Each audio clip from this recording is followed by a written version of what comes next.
కెనడాకు చెందిన గ్యాంగ్స్టర్ లఖ్బీర్ సింగ్ లాండాను కేంద్ర హోంశాఖ ఉగ్రవాదిగా ప్రకటించింది.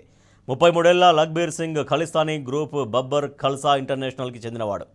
2021వ సంవత్సరంలో మొహాలీలోని పంజాబ్ పోలీస్ ఇంటెలిజెన్స్ హెడ్ క్వార్టర్స్పై రాకెట్ దాడి ప్రణాళికలో పాల్గొన్నాడు.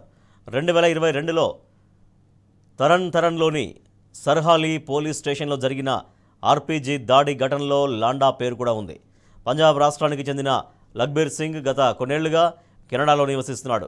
ఇండియాపై కుట్ర పన్నుతున్న ఇతడిని ఉగ్రవాదిగా భారత్ ప్రకటించింది.